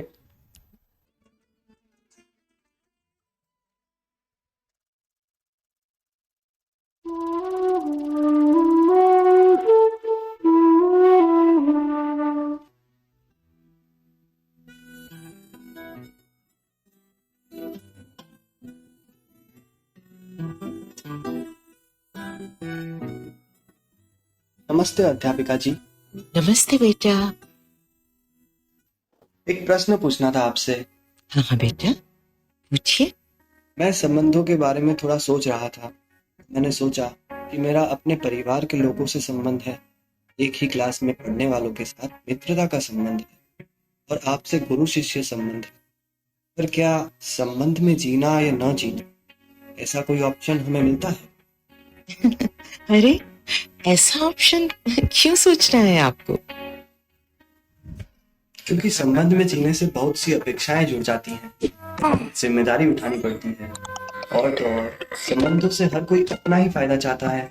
सब ये चाहते हैं कि वे खुद अच्छे से जी ले, दूसरों का जो भी। इस झंझट में क्यों फंसना? क्या हम अकेले नहीं जी सकते? क्या संबंध बनाना आवश्यक है? संबंध बनाए नहीं जाते बेटा, पहचाने जाते हैं। और संबंधों में जीना बोझ नहीं, खुशहाली है। पर अभी तो ऐसा नहीं लग रहा कि संबंधों में खुशहाली हो। अभी तो संबंध सभी को बोझ ही लगते हैं। अभी तो हम संबंधों में से कुछ लाभ पाना चाहते हैं, पर लोग हमसे लाभ ले जाते हैं और हमारे साथ धोखा हो जाता है। वो बात तो आपकी एकदम ठीक है। अभी हमें संबंध बोझ लगते हैं क्योंकि हम संबंधों को समझे नहीं है ना। देखो, यदि हम बिजली के बारे में बिना कुछ समझे उसके साथ काम करने लग जाएंगे तो झटके ही खाएंगे, है ना। लेकिन यदि बिजली के नियमों को समझ लें तो हम आराम से उसके साथ काम कर सकते, ठीक है ना। तो हम संबंधों को कैसे समझें? क्या आप मुझे समझाओगे? हाँ हाँ बेटा, क्यों नहीं, पर इसमें समय लगेगा। एक ही दिन में बात पूरी नहीं हो जाएगी। कितना भी वक्त लगे अध्यापिका जी, मैं संबंधों को एकदम विस्तार से और गहराई से समझना चाहता हूँ। हम मशीनों के साथ जीने के लिए इंजीनियरिंग में इतने वर्ष लगा देते हैं, तो मानव होकर के मानव के साथ जीने को समझने के लिए कुछ वक्त तो लगाना ही पड़ेगा ना। एकदम ठीक कहा बेटा। तो चलो अब हम सबसे पहले संबंध को एकदम बड़े स्केल पर ले जाते हैं। इस पूरे संसार में कई तरह की वस्तुएं हैं। हम इन सभी वस्तुओं को कितने भागों में बांट कर देखते हैं? 4 भागों में: पदार्थ संसार, वनस्पति संसार, जीव संसार, मानव संसार। सही कहा। किसी भी धरती पर सबसे पहले कौन सा संसार विकसित होता है?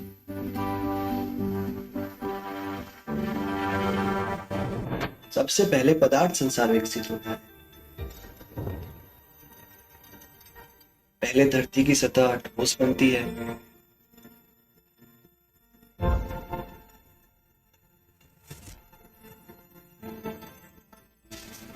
तापमान और वायुमंडल स्थिर होते हैं, जमीन उर्वरक बनती है,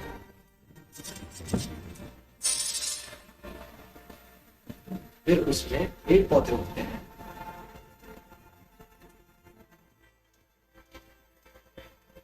से वनस्पति संसार विकसित होता है। बहुत अच्छे। देखो, यदि प्रकृति की डिजाइन ऐसी होती कि सिर्फ पदार्थों का ही अस्तित्व होना है तो वनस्पति के उगने योग्य वातावरण नहीं बनता। परंतु ऐसा नहीं हुआ ना। पदार्थ संसार विकसित हुआ क्योंकि वनस्पति संसार विकसित होना था। तो पदार्थ संसार वनस्पति संसार के लिए उपयोगी है। अब प्रश्न यह है कि वनस्पति संसार क्यों बना? जीव संसार को उपयोगी होने के लिए। पर हम यह भी तो कह सकते हैं कि वनस्पति संसार अपने तरीके, अपने हिसाब से विकसित हुआ। जीव संसार अपने तरीके से, उनमें जुड़ाव है ही, ऐसा हम विश्वास पूर्वक कैसे कह सकते हैं?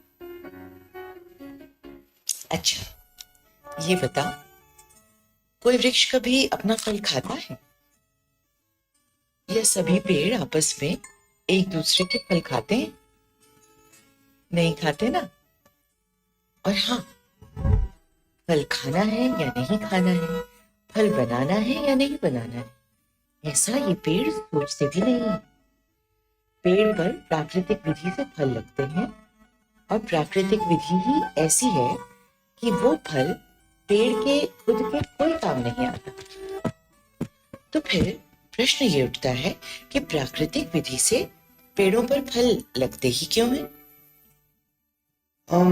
उसमें बीज होता है ना। प्रकृति में वनस्पति संसार को बने रहना है। किसी भी प्रजाति के पेड़ों की या पौधों की संख्या बढ़नी है, इसीलिए उन पर फल लगते हैं। तर्क तो आपका ठीक है बेटा, पर यदि वनस्पति संसार को सिर्फ बीज से ही काम होता तो पूरा फल बनाने की जरूरत ही क्या थी? सिर्फ बीज बनाने में ज्यादा आसानी रहती ना। यदि प्रकृति की डिजाइन ऐसी होती कि सिर्फ वनस्पति संसार को ही पनपना है तो पेड़ों पर सीधे बीज उगते और वो बीज अलग अलग तरीकों से इधर उधर फैल जाते। हाँ, प्रकृति की डिजाइन में कोई एक संसार का स्वार्थ नहीं है। और हाँ, बीज भी तो फल के अंदर होता है, ताकि पहले कोई फल को खाए फिर बीज निकले। वनस्पति संसार जीव संसार के लिए उपयोगी है। बहुत सुंदर बेटा। वनस्पति संसार पहले जीव संसार को पोषण देता है, फिर उसके बीज फैलने का काम होता है। तो ऐसे वनस्पति संसार जीव संसार के लिए उपयोगी है और जीव संसार वनस्पति संसार के लिए पूरक है। दूसरी बात, जहां पेड़ उगते हैं वहां जमीन की क्वालिटी अच्छी होती है या बिगड़ जाती है? अच्छी होती है। इसका अर्थ ये हुआ कि पदार्थ संसार वनस्पति संसार के लिए उपयोगी है और वनस्पति संसार पदार्थ संसार के लिए पूरक है। कितना सुंदर जुड़ाव है। और हाँ, कुछ ग्राम या कुछ किलो गेहूं बोने पर इतने सारे गेहूं निकलते हैं। हम पेड़ को सिर्फ थोड़ा सा पानी और खाद देते हैं, उससे मिलने वाले फल कितने मीठे होते हैं।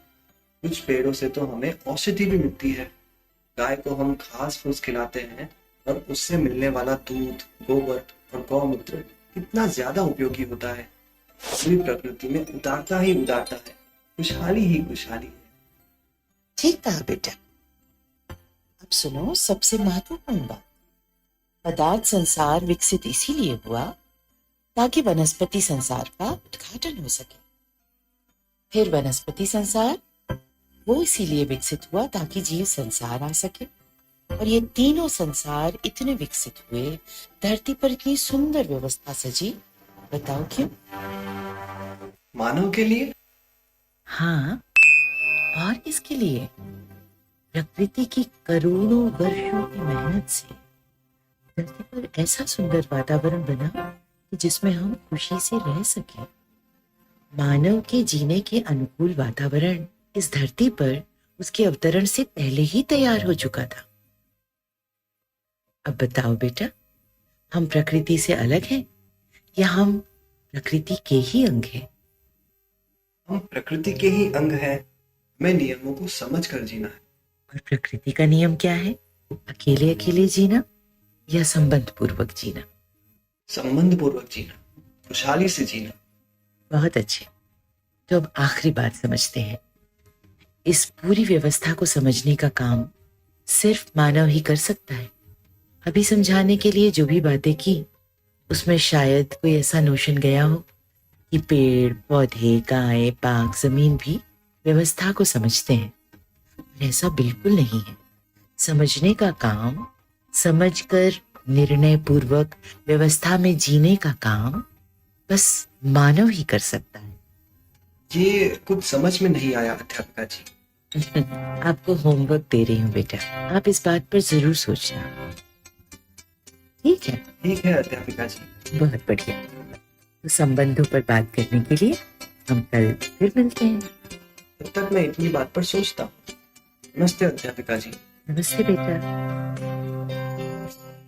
सहज सरल जीवन को भैया मत उलझाओ रे, जीना बहुत सरल उसे समझो समझाओ रे।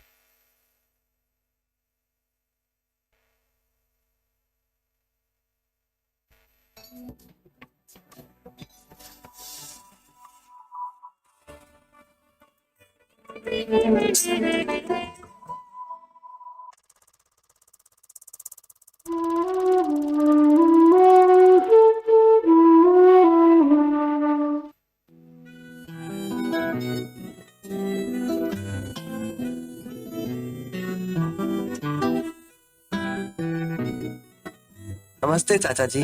नमस्ते बेटा। पिताजी कहाँ है? वे तो बेटा विनिमय समिति की बैठक में गए हुए हैं। क्या काम था?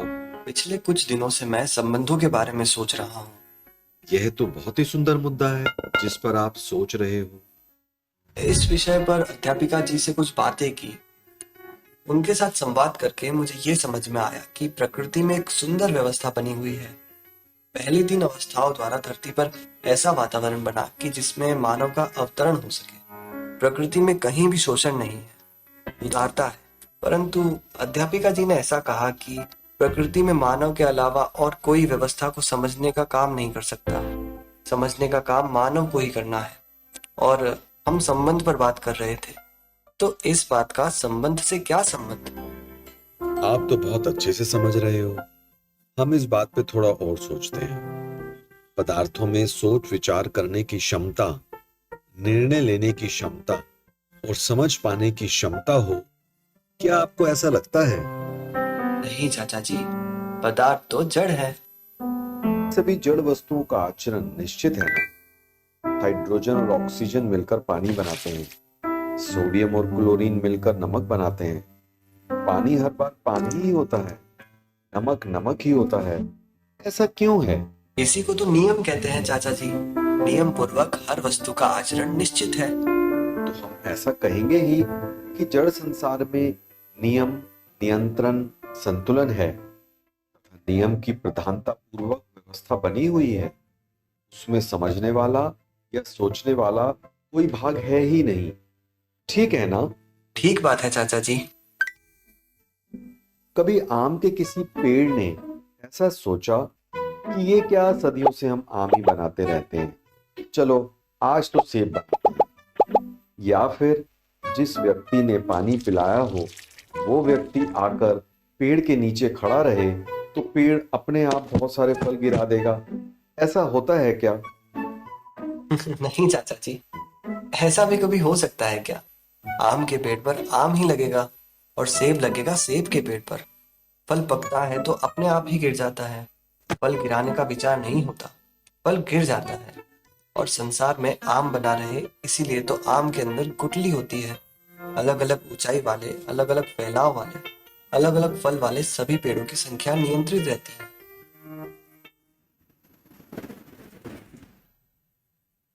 इसका मतलब यह हुआ कि वनस्पति संसार में नियम, नियंत्रण, संतुलन है और नियंत्रण की प्रधानता पूर्वक व्यवस्था बनी हुई है। इतना तो ठीक हो गया ना? अब बात करते हैं जीव संसार की। शाकाहारी पशु वनस्पति संसार को खाते रहते हैं और उनके बीजों का वहन करते हैं, तथा मांसाहारी पशु शाकाहारी पशुओं को खाते हैं। इसमें एक स्टडी ऐसी कहती है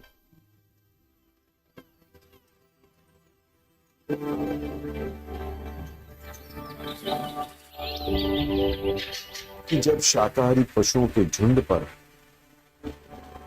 मांसाहारी पशु आक्रमण करता है, तब सबल पशु भाग जाते हैं और निर्बल पशु मारे जाते हैं। निर्बल पशु की रोग प्रतिरोधक क्षमता भी कम होती है। यदि ऐसे निर्बल पशु जिंदा रहते हैं तो उसको किसी तरह का रोग लग जाने की संभावना बनी रहती है। एक पशु के शरीर में रोग के विषाणु प्रवेश करते हैं तो वो जल्दी से मल्टीप्लाई होने लगते हैं और संक्रमण के माध्यम से वो रोग बाकी पशुओं में भी फैल सकता है। पशु मांसाहारी पशु का शिकार बन जाता है तो रोग पैदा ही नहीं होता। इससे जंगल में वनस्पति की संख्या, शाकाहारी की संख्या और मांसाहारी की संख्या के बीच संतुलन बना रहता है। आप देखना, जिस जंगल में पशुओं की संख्या में संतुलन रहता है वहां रोग नहीं फैलते। वैसे ही समुद्र में छोटी मछली समुद्री वनस्पति खाती है और बड़ी मछली छोटी मछलियों को खाती है। ऐसे समुद्र में संतुलन बना रहता है। तो जीव संसार में नियम, नियंत्रण, संतुलन है और संतुलन की प्रधानता पूर्वक। कितनी सुंदर व्यवस्था है। पर चाचा जी, गाय को जब धूप लगती है तब वो पेड़ की छाया में चली जाती है। कुत्ते को जहां से रोटी मिलती है वो वहीं रहना पसंद करता है। हिरन जब शेर को देखता है तो वो भागने लगता है। जीवों में तो सोचना और निर्णय लेना होता है। बहुत अच्छे। जीवों में विचार करना, निर्णय लेना हो पाता है। क्यों? क्योंकि उनमें चैतन्यता है। उनके विचार की रेंज यदि हम देखें तो हमें क्या दिखता है? शेर कभी ऐसा नहीं सोचता कि आज तो घास टेस्ट करता हूं, कुछ डिफरेंट रहेगा। हिरनी कभी हिरन को ऐसा नहीं कहती कि आज तो होटल में जाकर मांस खाते हैं। बया बहुत सुंदर घोंसला बनाती है पर वो सदियों से एक ही तरह का घोंसला बनाती है। वो विचार करके कोई नया डिजाइन नहीं सोचती। गिन चुनकर कुछ पशु ऐसे हैं जिनमें थोड़ा सा विचार चलता हुआ दिखता है। जीव जानवर अपने वंश अनुसार आहार, निद्रा, भय और मैथुन की प्रवृत्ति करते रहते हैं। बताओ, सामान्य रूप से इन चार के अलावा और कोई प्रकार की प्रवृत्ति जीवों में दिखती है क्या? नहीं चाचा जी, जितना हम सोच पाते हैं उसकी तुलना में जीव तो ना के बराबर ही सोच पाते हैं। शेर के शरीर की रचना मांसाहार के अनुकूल है और शेर होने की प्रवृत्ति ही मांस खाना है, तो शेर मांस खाता है। शेर व्यवस्था को समझकर व्यवस्था को बनाए रखने के निर्णय से मांस नहीं खाता। बया के शरीर की वंश परंपरा ही ऐसी है कि उसका छोटा सा मेढस घोंसले की एक तरह की डिजाइन बनाता है। सोचने की, कुछ नया करने की विचार क्षमता मानव में ही है। पूरे संसार की व्यवस्था को समझ पाने की क्षमता भी मानव में ही है। हम प्रकृति की सबसे विकसित इकाई हैं। पर हम भी तो आहार, निद्रा, भय और मैथुन में ही जी रहे हैं। जीव जानवर इनको सामान्य ढंग से करते हैं और हम बहुत ही नए नए तरीकों से, मौज शौक से करते हैं। करते तो हम भी यही हैं। तर्क तो आपका ठीक है बेटा, पर हम सिर्फ उतने से तृप्त नहीं हुए हैं। हमने कई सदियों से संसार को समझने का प्रयास किया है। हाँ, जिंदा रहने के लिए आहार, निद्रा, भय, मैथुन आवश्यक है ही, पर सिर्फ उतने से ही हम सुखी नहीं हो जाएंगे। परिवार में कोई दुखी हो तो हमें अच्छा खाना भी फीका लगने लगता है। समाज में कोई समस्या हो तो हमको आरामदेह कमरे में भी सुकून नहीं मिलता। प्रकृति में कोई जीव की प्रजाति लुप्त हो रही हो तो हमारे लिए वो चिंता का विषय है। हम सिर्फ जिंदा नहीं रहना चाहते, हम परिवार में संगीत चाहते हैं। हम समाज में मानवीय व्यवस्था चाहते हैं। पूरी प्रकृति को संतुलित देखना चाहते हैं। हम सुखी होना चाहते हैं। धरती को स्वर्ग बनाने की क्षमता सिर्फ हम में ही है, क्योंकि हम मानव हैं। अब मुझे समझ में आया कि अध्यापिका जी ने संबंधों की बात इतने बड़े स्केल से क्यों शुरू की। मुझे ये भी समझ में आया कि कर्तापन मानव में है, व्यवस्था को समझने की क्षमता भी मानव में है। समझना, जीना, समझाना मानव ही कर सकता है। बहुत अच्छे बेटा। तो समझने के लिए भी सभी के साथ अच्छे से जीना है, और समझने के बाद भी सभी के साथ अच्छे से जीना है। ऐसा जीना ही मानव की मौलिकता है, और मौलिकता ही मूल्य है। कल विद्यालय जाने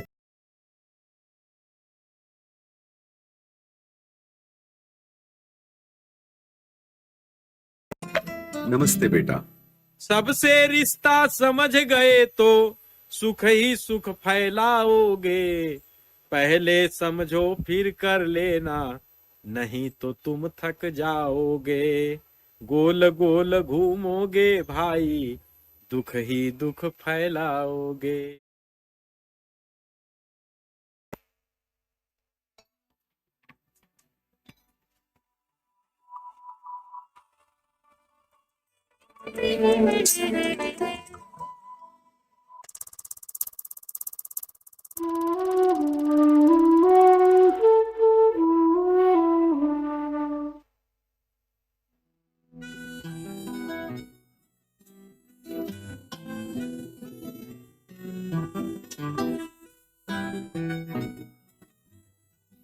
नमस्ते अध्यापिका जी।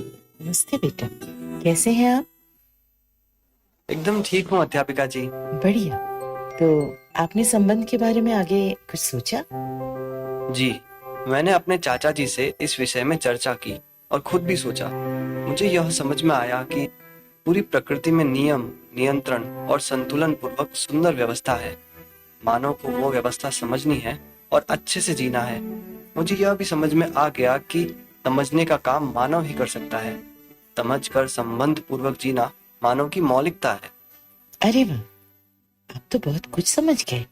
परंतु मौलिकता ही मूल्य है, ये बात मुझे समझ में नहीं आ रही। तो चलिए समझते हैं। देखिए, नींबू खट्टा होता है, करेला कड़वा और आम का फल मीठा होता है। मतलब कि खट्टा होना नींबू की मौलिकता है, कड़वा होना करेले की मौलिकता और मीठा होना आम की मौलिकता है। ऐसे ही हाथी की अपनी मौलिकता है तो चूहे की भी अपनी मौलिकता है। घोड़े की और गधे की अपनी अपनी मौलिकता है। आप घोड़े का उपयोग गधे की तरह नहीं कर सकते और गधे का उपयोग घोड़े की तरह नहीं कर सकते, है ना? पदार्थों में भी देखें तो ऑक्सीजन का काम यूरेनियम नहीं कर सकता और यूरेनियम का काम ऑक्सीजन नहीं कर सकता। इस पूरे संसार में प्रकृति की सभी अवस्था में हर एक वस्तु की अपनी मौलिकता है। यदि हम पेड़ की मौलिकता समझते हैं, पेड़ का महत्व समझते हैं, तो हम पेड़ कभी नहीं काटेंगे, बल्कि हम नए पेड़ लगाएंगे और कहेंगे कि हम पेड़ों का मूल्य समझते हैं। अरे हाँ, यह तो बहुत ही आसान हो गया अध्यापिका जी। हर वस्तु की अपनी मौलिकता है और उसकी मौलिकता ही उसका मूल्य है। इस संसार में चिंपांजी की भी मौलिकता है और चींटी की भी। यहाँ पशु भी मूल्यवान है और पहाड़ भी। पर मानव का महत्व क्या? अरे, अभी अभी आपने ही तो बताया था बेटा। याद कीजिए, ऐसा क्या है जो सिर्फ मानव ही कर सकता है? समझना, संबंधों में जीना। हम सब समझदार होना चाहते ही हैं। बहुत अच्छे बेटा, अब आप तो संबंधों का आधार समझने लगे हैं। देखिए, हम समझदार होना चाहते हैं और अपने शरीर को स्वस्थ भी बनाए रखना चाहते हैं ताकि हम अच्छे से जी सकें। हम किसी से समझते हैं तो किसी को समझाते भी हैं। उसी तरह से शरीर के पोषण संरक्षण में भी हमें बहुत सारे लोगों का सहयोग मिलता है। इस तरह हम एक दूसरे के साथ जुड़े हुए हैं। मानव लक्ष्य की ओर हम साथ साथ आगे बढ़ रहे हैं। पूर्णता के अर्थ में जो अनुबंध है वही तो संबंध है, और सारे संबंध समझदारी के अर्थ में, मानव लक्ष्य के अर्थ में है। कितनी सुंदर बात है। हाँ बेटा, बहुत सुंदर बात है। आपका जन्म हुआ तब से लेकर अब तक आपके माता पिता ने आपका कितना ख्याल रखा।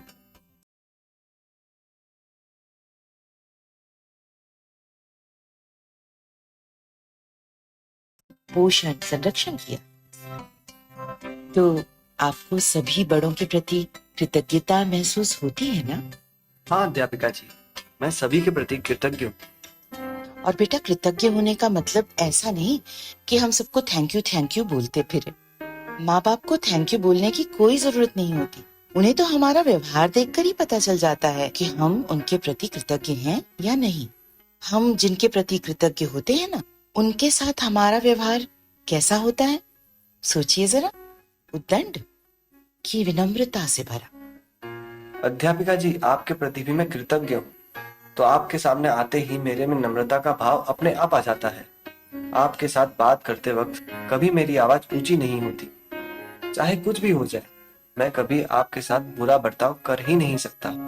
ऐसे ही जब मैं परिवार वालों के साथ व्यवहार करता हूँ, तब मुझे यह ध्यान में रहता है कि उन्होंने मेरे लिए कितना कुछ किया है। जब ऐसा कृतज्ञता का भाव अपने में दिखता है, तो उद्दंडता का ख्याल भी नहीं आता। कितनी अच्छी बात है ना बेटा। कृतज्ञता का भाव जब अपने में बना रहता है, तो हमारे व्यवहार में सौम्यता आ जाती है और हम सहज रूप से ही सामने वाले व्यक्ति के सम्मान का ध्यान रखने लगते हैं। इसी को हम शिष्ट व्यवहार कहते हैं, है ना? हाँ अध्यापिका जी, जब हम कृतज्ञ होते हैं तब हम सौम्य होते ही हैं। तो जहाँ भाव पहचानने में आते हैं, वहाँ संबंध बोझ नहीं लगते। जैसे माँ को अपनी संतान के प्रति ममता महसूस होती है, तो संतान की बीमारी के दौरान रात भर जगना भी माँ को कष्टप्रद नहीं लगता।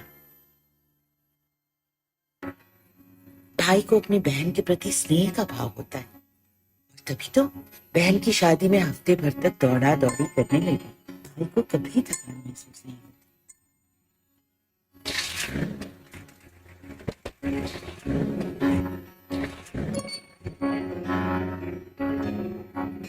और दूसरी ओर जब भाव पहचान में नहीं आते, तो बेटे को अपने पिता के लिए एक गिलास पानी लाने में भी थकान महसूस होती है, आलस्य होता है।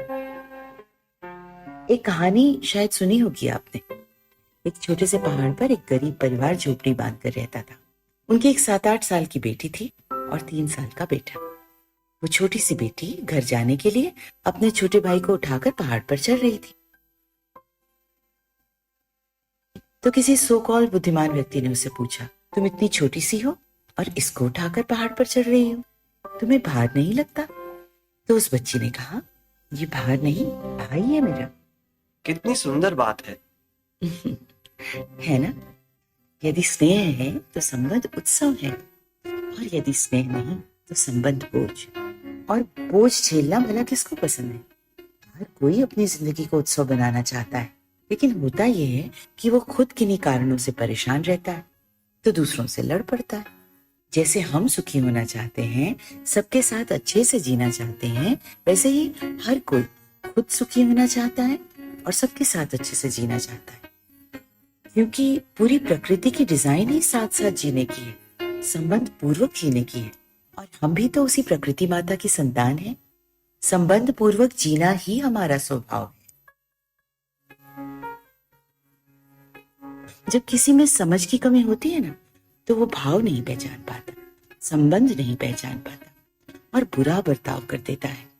और जब उसको संबंध समझ में नहीं आता, तो उसकी अपेक्षाएं अनियंत्रित होने लगती हैं। तो हमें भाव भी समझने होंगे और संबंधों को भी ठीक ठीक समझना होगा। तो जब हम अगली बार मिलेंगे, तब माता पिता और संतान के संबंध में सही भाव को कैसे पहचाने, सही अपेक्षाओं को कैसे पहचाने, इस मुद्दे पर बात करेंगे। ठीक? ठीक है अध्यापिका जी, नमस्ते। नमस्ते बेटा।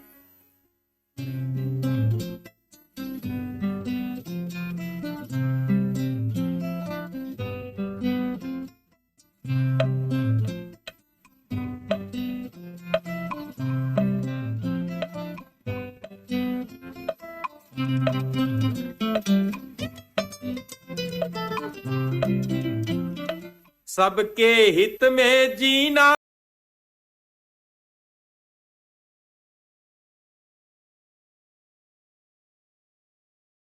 इस धरती पर सबका करूं सम्मान, इस धरती पर सबका मंगल कल्याण इस धरती पर।